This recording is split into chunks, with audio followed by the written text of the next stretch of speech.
Hello. teleSUR English presents a new episode of China Now, a way media's production that showcases the culture, technology, and politics of the Asian giant. In this first segment, we have the latest news in the United Nations, where China has commenced its role as a rotating president of the United Nations Security Council starting on November the 1st. Also, we have the governor of California, Gavin Newsom, ending his week-long trip to China in Shanghai by launching a new climate partnership with the city and touring Tesla's Shanghai Gigafactory.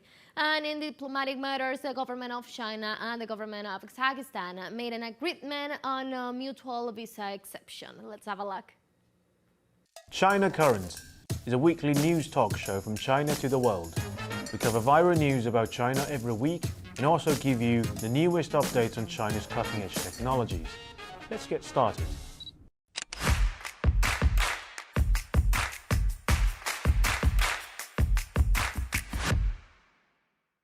Hi, welcome to China Currents. I'm Chris.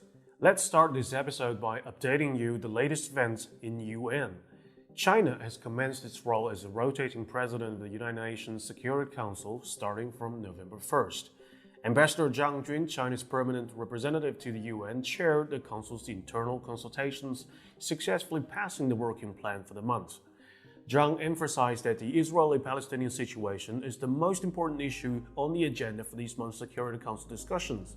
He stressed the urgent need to promote a ceasefire, prevent further civilian casualties, avert a larger-scale humanitarian disaster, and prevent the escalation of the conflict. As the president of the Security Council, China will respond to the international community's call and work for relevant parties to promote responsible and meaningful collective action by the Security Council. The presidency of the Security Council rotates among the 15 member states on a monthly basis. China last held the presidency in August 2022, and during the previous presidency of Brazil, none of the draft resolutions related to the Israeli-Palestinian conflict were adopted. The closest to success was a resolution drafted by Brazil, which received 12 votes in favor, 2 abstentions, but was vetoed by the United States, citing the so-called absence of Israel's right to self-defense in the text. On the same day, Wednesday, Foreign Minister Wang Yi had a phone conversation with the Omani Minister of Foreign Affairs, Badr Abu Saidi, as scheduled, exchanging views on the Israeli-Palestinian conflict. Abu Saidi highly praised China's consistent call for restraint among all parties involved in the conflict, its support for a ceasefire, and its vote in favor of the Arab-led resolution at the UN General Assembly. He expressed his expectation for China to play an important role as the president of the Security Council this month. Wang Yi stated that China supports the prompt convening of a more authoritative, inclusive, and effective international conference to promote the Israeli-Palestinian issue's return to the track of the two-state solution. He emphasized that the root cause of the Palestinian issue lies in the failure to restore and safeguard the legitimate rights and interests of the Palestinian people, and a way to resolve this issue is by implementing the two-state solution. Next up, Governor of California, Gavin Newsom, had just ended his week-long trip to China in Shanghai on November 29th by launching a new climate partnership with the city and touring Tesla's Shanghai Gigafactory. Starting from October 23rd, Newsom's extensive itinerary took him across various economic powerhouses in China, including Beijing, Shanghai, Guangdong, Jiangsu, and Hong Kong. During his stay in China, Newsom held meetings with Chinese President Xi Jinping, Vice President Han Zheng, and Foreign Minister Wang Yi. Newsom's visit to China has yielded significant progress in advancing climate action and cooperation, promoting economic development and tourism, and strengthening cultural ties. California holds prominence in terms of population, politics, economy, and culture.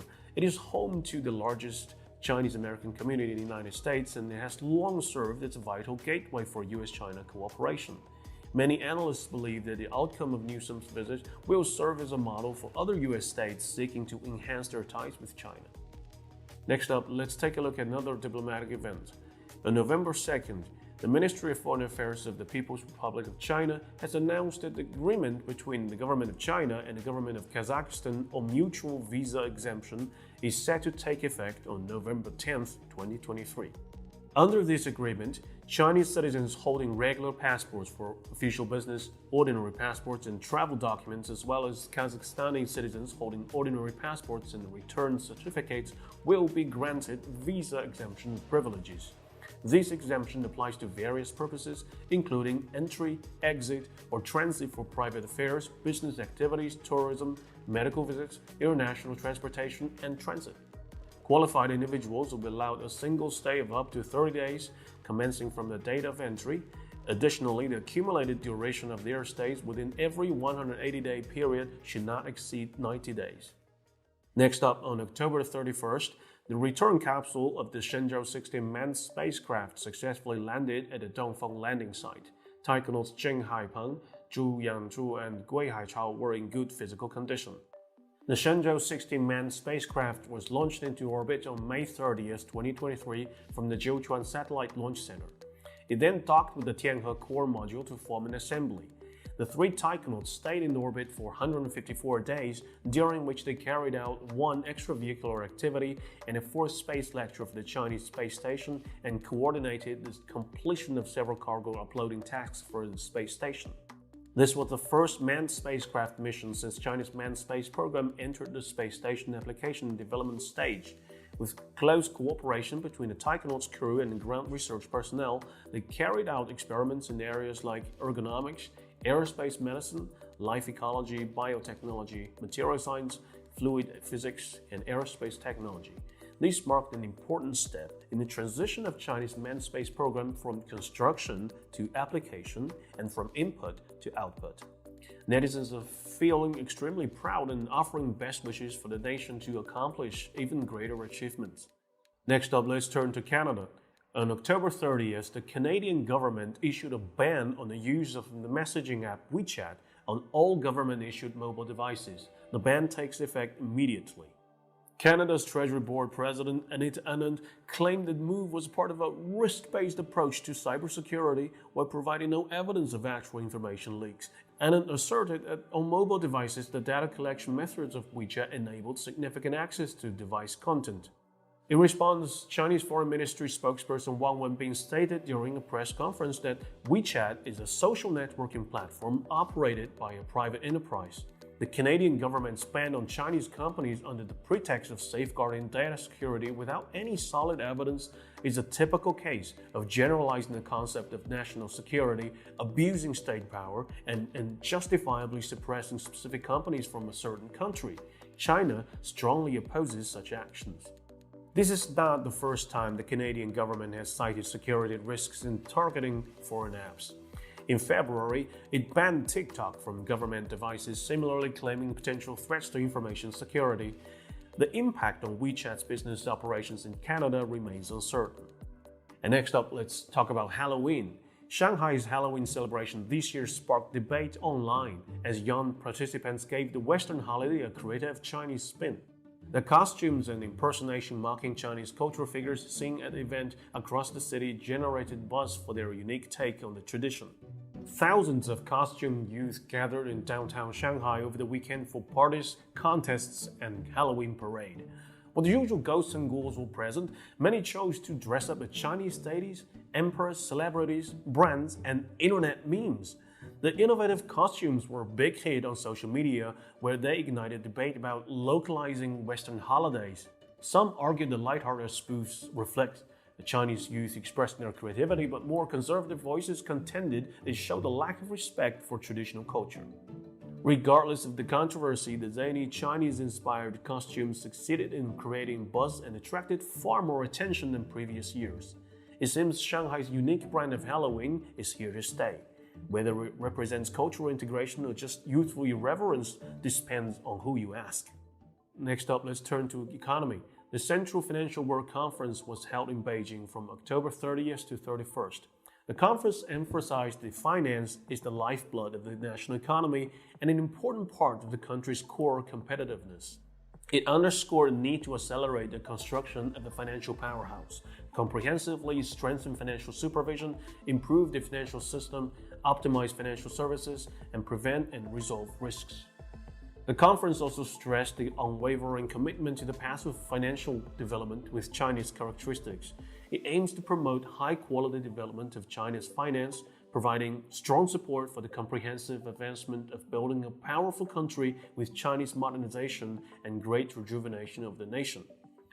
Next up, on national security, on October 31st, the Chinese Ministry of State Security announced a widespread crackdown on illegal foreign weather monitoring activities that posed risk to national security. State security officials said over 10 foreign weather equipment vendors were investigated and over 3,000 foreign-linked weather stations inspected nationwide. Hundreds of unauthorized weather sites were found to be illicitly transmitting real-time data abroad. Experts said meteorological information could expose military and state secrets.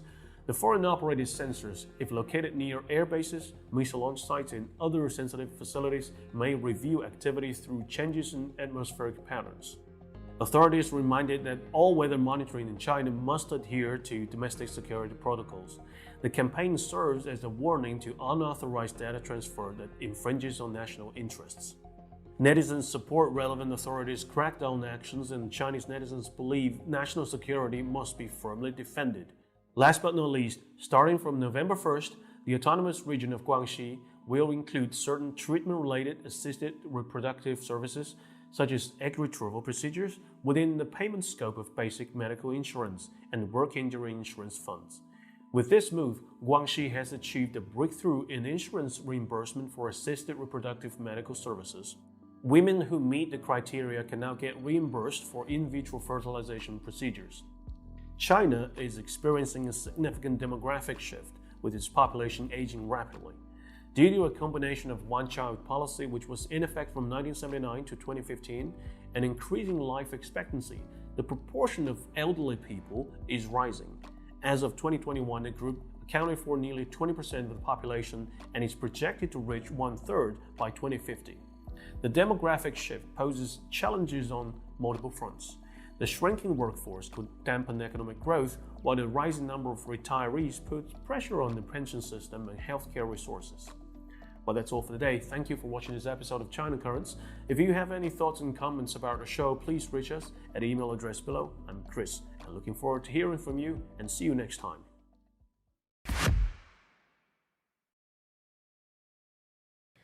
We'll take a short break, but we'll be right back. Stay with us.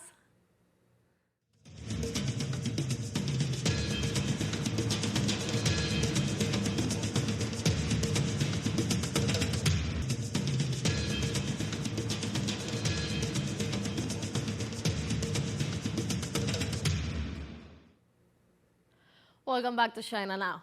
In this second segment, we have Threshold with some tech innovations and announcements that happened in China last week, just as unveiling the scientific roots of traditional Chinese medicine and unlocking and igniting power of vitamin C in the spinal cord.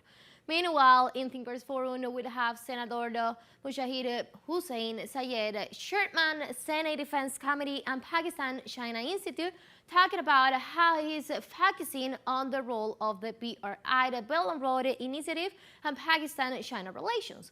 Also in Thinkers Forum, Boris Tadic, the former president of Serbia, gave a speech at the thematic forum of think tank exchange of the Third Belt and Road Forum for International Cooperation, where he expressed that a stable initiative, visionary initiative, are crucial and important for the peace and development for the world in the future. Let's see.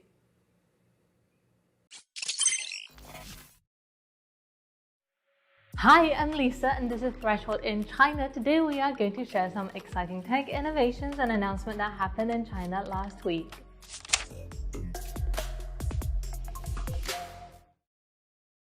Just as the US government is imposing new restrictions on the sale of advanced GPUs to China, aiming to hinder its development in AI, researchers from Tsinghua University have achieved a surprising breakthrough.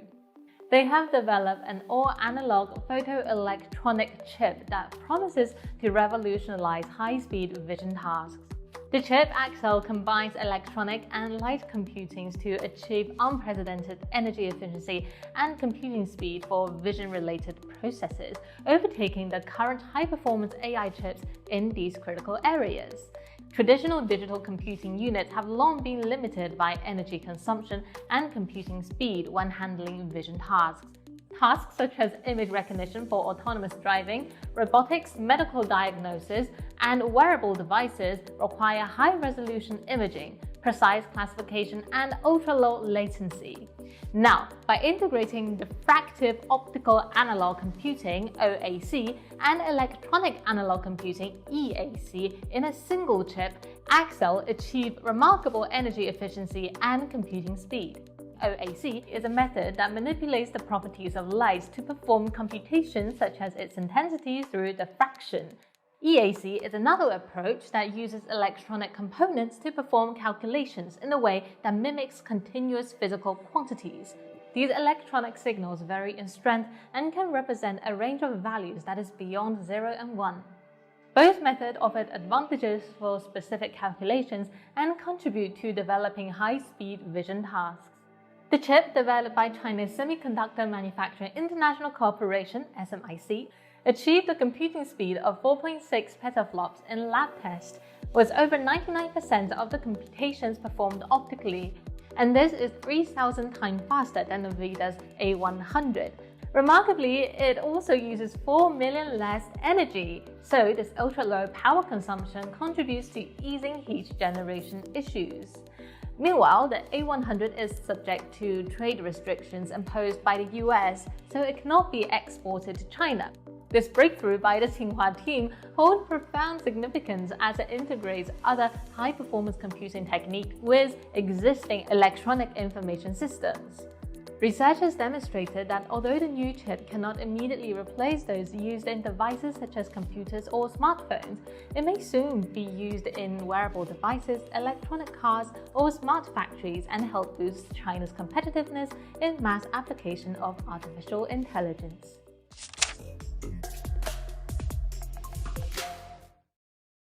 For decades, traditional Chinese medicine has been seen through the lens of skepticism, often classified as pseudoscience. But now, researchers have discovered that the principles of traditional Chinese medicine is not that different when compared to contemporary medicine. In this study, researchers conducted a network mapping proteins associated with various symptoms and the target proteins of chemicals found in Chinese herbs. Target proteins are proteins in the human body that the chemicals in a particular Chinese herb can affect or interact with. When you have a symptom, what you can find in your body is a cluster of protein that can cause this discomfort. The team found that the closer the herb's target protein is to the cluster of protein, the more likely the herb is able to treat the symptom based on overlap. For example, the Chinese herb stellaria root is used to treat fevers. The researchers found that its target proteins are located near proteins associated with fever regulations and inflammation. So, stellaria root may work by influencing these fever-related processes. By analyzing this protein network, the research team showed the herbs prescribed in traditional Chinese medicine tend to have target proteins near the protein linked to the patient's symptoms. This proximity pattern is highly similar to modern drug-disease relationship, but traditional Chinese medicine figured this out some 3,000 years ago. The team validated the network using medical records from over 1,900 liver cirrhosis patients. While individual herbs have been scientifically studied before, this is the first research substantiating traditional Chinese medicine as a complete system.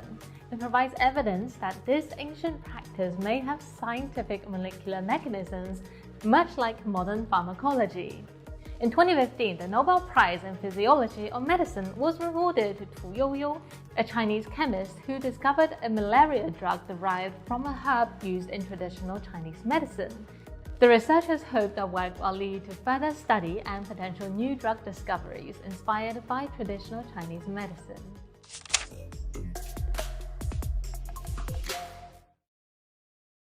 Scientists from the Chinese Academy of Science have revealed how vitamin C protects the spinal cord from aging in primates like monkeys and humans.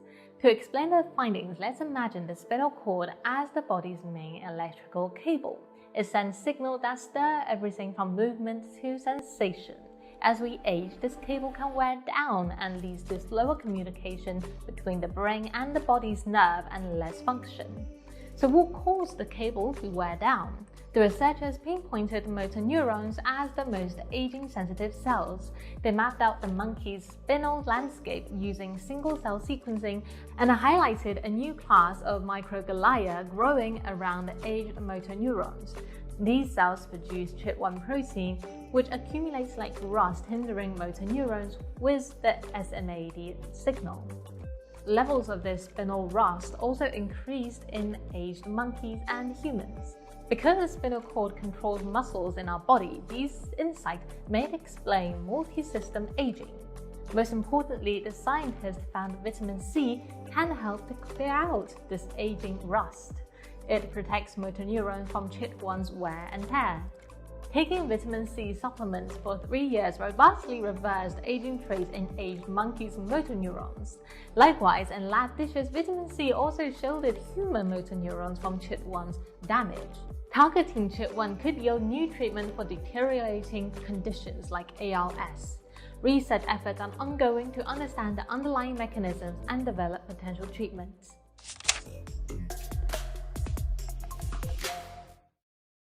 How do carbohydrates fit into a healthy diet? Central Cells University in China carried out a research that links the amount of carb we eat to a protein called clotho, known for its connection to aging and health. They used data from over 10,000 American adults and discovered that too few or too many carbs are tied to lower clotho levels, while moderate carbohydrates showed the highest protein levels. The optimal range for carbohydrate intake was found to be between 48.92% and 56.2% of the total energy intake. Shanghai Jiao Tong University also carried out a research on special type of carb known as the enter-resistant starch, RS. It is found in cold potatoes, rice, beans, and whole grains. It is unique because it bypasses digestion in the small intestine and ferments in the large intestine, serving as fuel for gut bacteria and produce compounds that help regulate metabolism and reduce liver fat. Researchers discovered that RS can effectively reduce liver fat in patients with non-alcoholic fatty liver disease by modifying the microbiome. NAFLD affects a staggering number of people worldwide, with no approved pharmacological treatments available. In a 4-month clinical trial, individuals with non-alcoholic fatty liver disease were given RS. The reduction in liver fat was independent of weight loss, meaning that even without shedding pounds, the participants benefited from RS consumption. Food rich in resistant starch can be easily introduced in everyday meals. These findings emphasizes the significance of a balanced diet in promoting a healthy condition and underscore the potential of everyday food choices in disease prevention and management. And that is all for today's Threshold. We hope you like this new section on science and technology in China, and as usual, we welcome your feedback and thoughts. Greetings from Islamabad, Pakistan. Ladies and gentlemen, it's a great pleasure for me, and it's also my special pleasure to be focusing on the role of the BRI, the Belt and Road Initiative, and Pakistan-China relations, which have been a pivotal segment of BRI in the context of the theme of the conference, focusing on the next decade, China and the changing global landscape. Ladies and gentlemen, the coming decade is a turbulent decade, but it is also a transformative decade. Let's see what some of the world leaders have focused on recently in their statements. President Xi Jinping has said that we are witnessing once-in-a-century changes which are unique. President Putin has termed it as the most dangerous decade. President Biden has said this is the most decisive decade. And the Chancellor of Germany, Olaf Scholz, in his recent article which he wrote in the American publication Foreign Affairs, said that we are witnessing epochal tectonic changes in the world.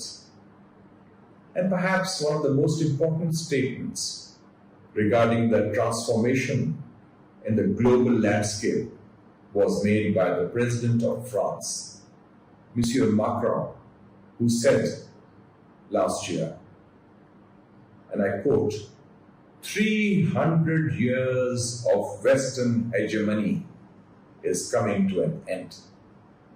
And that is the crux of the change, where we see the global balance of power shifting from the West to the East. The 21st century is said to be the Asian century. And we are seeing the peaceful development and the peaceful rise of China. And if I may say so, also we are witnessing the decline of the West. The West, in my view, includes Europe and the United States of America. So this is the global landscape, the changing global scenario. And on that we focus on the Belt and Road Initiative, which was celebrating 10 years, launched by President Xi Jinping as the most important developmental and diplomatic initiative of the 21st century, which now includes over 140 countries, so many organizations.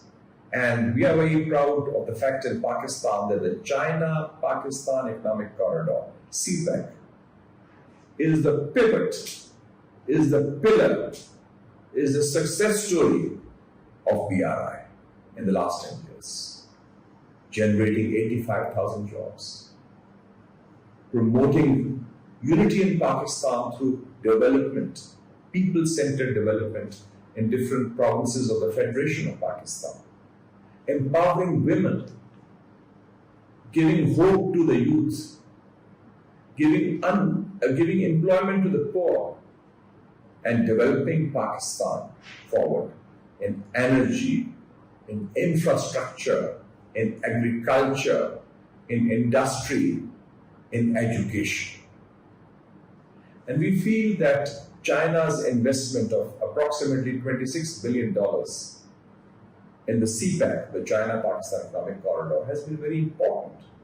We have a new port in the Arabian Sea, the Gawada port, which is building up connectivity. And we have closer connections developing with Central Asian republics who seek an outlet to the sea through the BRI. And the BRI is not a one-off initiative. It has been supported, it has been supplemented by the Global Development Initiative launched by President Xi Jinping, the Global Security Initiative, and now, last March, and I was one of those who was witness to that on 16th of March, when at the high-level meeting organized by the Communist Party of China on political parties, President Xi Jinping announced the Global Civilization Initiative. All of these, what do they indicate?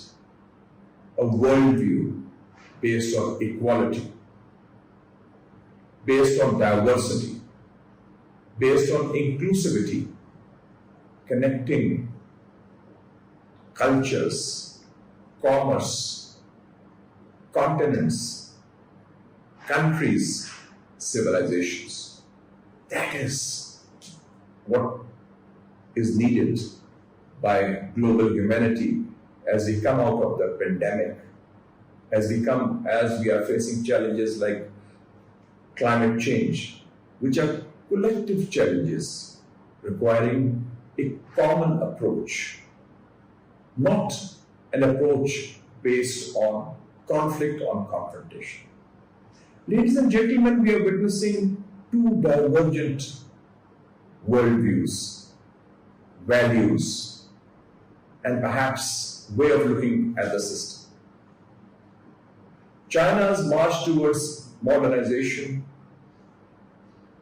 promoting globalization, is based on, rooted in its strategic culture, what I call its strategic culture, its history, whether it's the Silk Road, which was the first instance of globalization through commerce and culture 2,000 years ago, whether it's the Great Wall, which is protective and defensive against foreign aggression, whether it's the Long March, in which the People's Liberation Army survived and surmounted, and it shows China's patience, persistence, and perseverance, or whether it's the century of humiliation, where China faced after 1840, the Opium War, foreign domination, foreign control. And China then decided that never again would they allow any compromise on its dignity, unity, territorial integrity, and sovereignty. And these are values which are common to us in the global south. But we are very concerned at the world today because there are two different views, two different perspectives. China is talking of modernization and marching forward on that platform.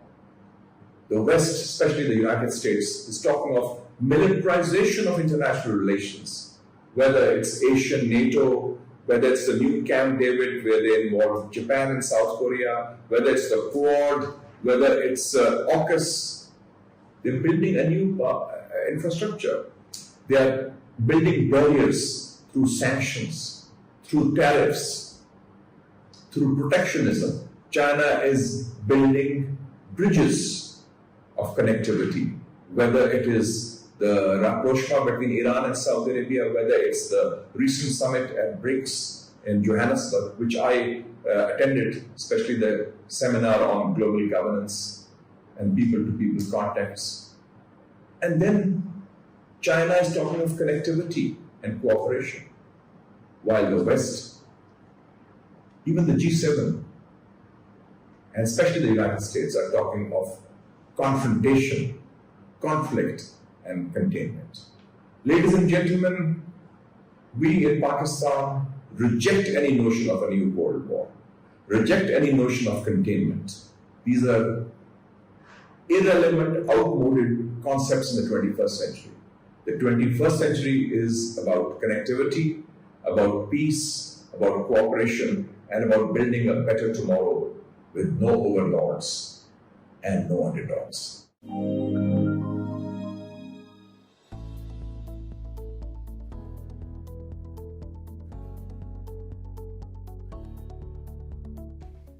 We are living in totally unpredictable world. Why I'm saying this? A very simple example. Only one day before what happened in Israel and the atrocities committed by Hamas, and after that by Israeli state, no one was able to predict that event and what happened. No one in global community. In United Nations, where we were in September this year, in every global arena and think tanks, no one was even mentioning what is going to be in Israel. The question is, what is going to surprise us tomorrow? Which kind of horrible events and development are going to affect all of us tomorrow and after tomorrow? In that context, stable initiatives, visionary initiatives are crucially important for the peace and development of the world in the future. In that context, especially, initiative Belt and Road is one of the very few in global arena in past few decades that is helping to everyone. Not only China, but every single country which is on that direction. Let's remind ourselves about current situation in global arena. War in Ukraine is only outcome of the different wars that happened in the past few years. Before that, we had a war in Iraq, war in Syria, war in Libya. And this is crystal clear that new world orders are going to be outcome of the consequences of that wars. Different conflicting zones and different wars that are going to happen in some regions. This is crystal clear that new world order that we need right now are going to be once again outcome of the balance of the power. And this is crystal clear that even new world order that has to be established for the generations that are coming are going to be faced with many, many problems and many, many difficulties. Why? Because we have a policy of double standards which is existing for decades and years in the multilateral institutions, unfortunately, and specifically that double standards policy is, in fact, the leading idea among the big powers for decades. If we have a double standards, we cannot talk about principles that are foundation of the world orders and that has to be foundation of the world nowadays, and that has to be foundation of our common relations and bilateral and multilateral relations. The policy of double standards is destroying the world nowadays.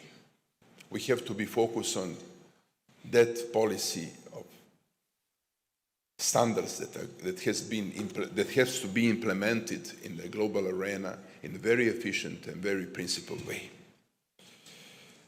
Dear friends, we have a new situation which is also outcome not only of the war, but also of the fast and extremely specific development of China and some other countries. China has been saving the world during the economic crisis. Chinese economy, which was unbelievable, 10 and 12% growth, was a saving world because China was a driving force of global economy.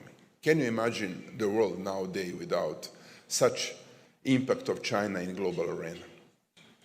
At the same time, reforms that China has been implementing from the end of the 1970s until today has been also crucially important regarding stability of the world nowadays. I'm always mentioning, can you imagine that China didn't create fantastic process in terms of eradication from the poverty of more than 800 million people?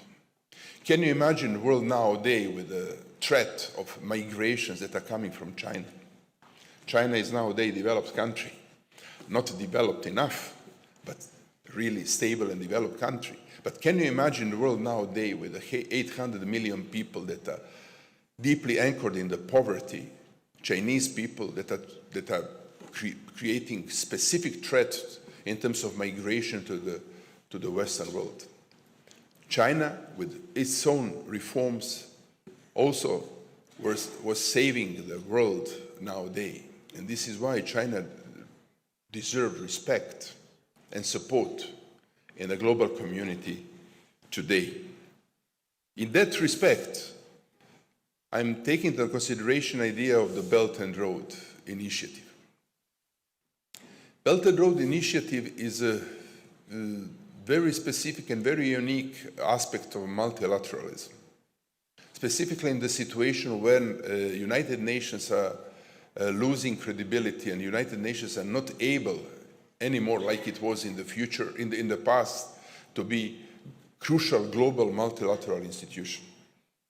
In that respect, we need more multilateral initiatives that are going to help United Nations to take over once again credibility and to be a leading institution in the world in terms of multilateralism. In one article, I was writing about the Chinese way of modernization. And let me emphasize once again what I thought as a main contribution to modernization in the world nowadays.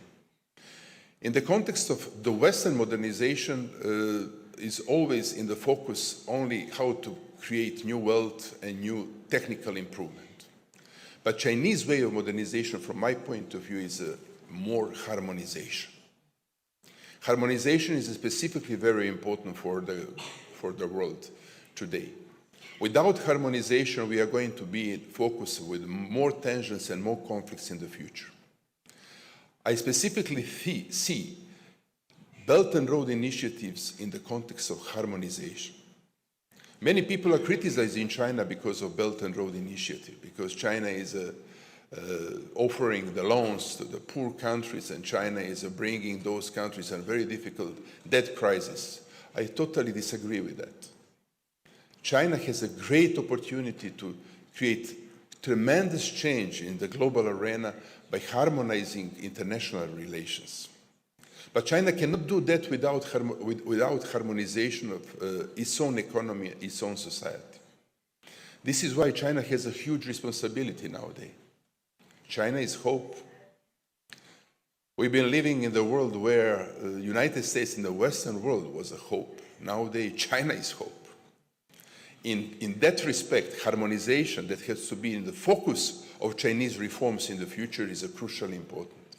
Harmonization in terms of green economy, harmonization in terms of education, harmonization in terms of international relations with other countries. Harmonization has to be foundation of the Belt and Road Initiative. Harmonization in international relations. Without such approach, we are going to be faced with more atrocities and more conflicts in the future. In that respect, I really appreciate and really respect what is Chinese contribution to the global arena and global politics nowadays. I just wanted to underline once again, specifically, issue of modernization, which is a great chance, not only for China, but also for the whole world. Dear friends, in that respect, I have to mention something which is specifically characterizing the Chinese initiatives in the world nowadays. Belt and Road Initiatives was pointed out and launched in 2013. This year, on G20, was the pointed out idea of the global corridor, new global corridor, by United States, India, Saudi Arabia, Emirates, and European Union countries. This is the idea that is coming 10 years after Belt and Road Initiative, 10 years later. Very interesting. Last year in European Union that was pointed out idea to help Eastern economies with a significant financial help, huge financial help. But that is coming 10 years after Chinese impact in Eastern countries that created tremendous success in building infrastructure and creating new potentials for Eastern countries.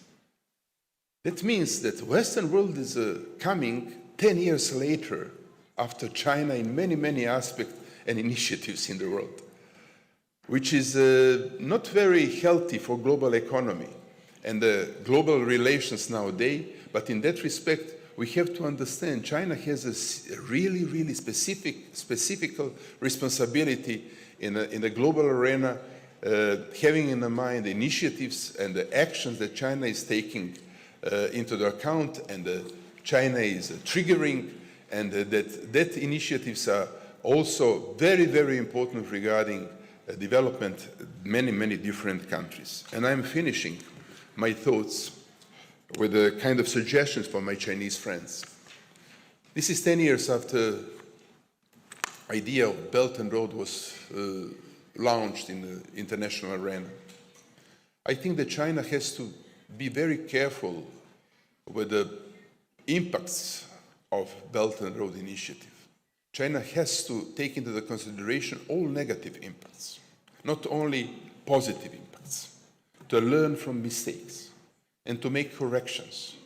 If Chinese government, Chinese leadership are going to make a kind of corrections, I think that Belt and Road Initiative can be one of the most significant historical achievements in the global arena. Thank you very much for your attention. And this was another episode of China Now, a show that opens a window to the present and the future of the Asian giant. Hope you enjoy it. See you next time.